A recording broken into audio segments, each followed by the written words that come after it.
तो hello friends, आज हम लोग समझने वाले हैं पत्ती के बारे में। जैसा कि आप लोग जानते हैं कि जो पौधों में प्रकाश संश्लेषण की क्या भूमिका होती है और पौधों में जो पत्ती लगी होती है उनके बारे में हम इम्पोर्टेंट फैक्ट समझेंगे।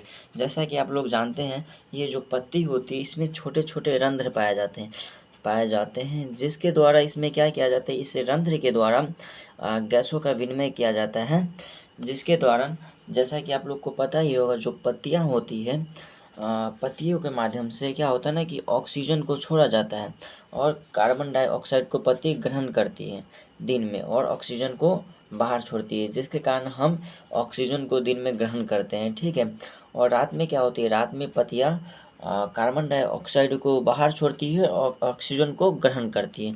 इसलिए ऐसे बताया जाता है कि हमें रात के समय में पेड़ पौधों के पास नहीं सोना चाहिए, क्योंकि जो पौधा होता है ना वो कार्बन डाइऑक्साइड रिलीज़ करती है। ठीक है। जो पेड़ होते हैं वो कार्बन डाइऑक्साइड छोड़ते हैं। तो हम आज इसके बारे में समझेंगे। ये पत्ती जो होती है ये प्रायः हरे रंग की होती है। ठीक है। और जो पत्ती पीला हो जाती है तो वो किसके कारण होती है, क्रोमैटिन के कारण होती है। उसमें क्रोमैटिन का निर्माण होता है, जिसके कारण वो पत्ती पीला हो जाती है। और ये पत्ती हरा है। इस पत्ती को हम अगर सूक्ष्मदर्शी की सहायता से देखें तो इसमें हमें छोटे छोटे रंध्र दिखाई पड़ेंगे। ठीक है। जिसे हम स्टोमाटा कहेंगे। और इस स्टोमाटा के द्वारा क्या होता है ना कि गैसों का विनिमय और गैसों का विनिमय होता है। ठीक है। ये गैसों जैसे कार्बन डाइऑक्साइड हो गया, ऑक्सीजन हो गया, ये सारे का विनिमय होता है, अर्थात आदान प्रदान होता है।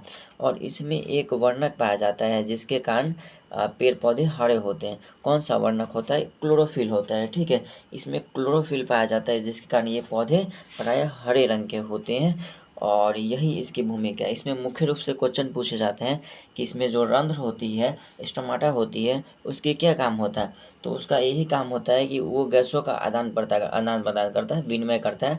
और ये मुख्य रूप से वाष्पोत्सर्जन की प्रक्रिया में भी सहायक होता है। तो रंध्र का मुख्य रूप से दो कार्य होता है। एक तो वाष्पोत्सर्जन की प्रक्रिया कराता है, जिसके द्वारा जो हरे पेड़ पौधे होते हैं या कोई भी पौधे होते हैं, जो सुबह के समय में हम देखते हैं कि पत्तियों पर पानी की बूंदें लटकी हुई होती हैं।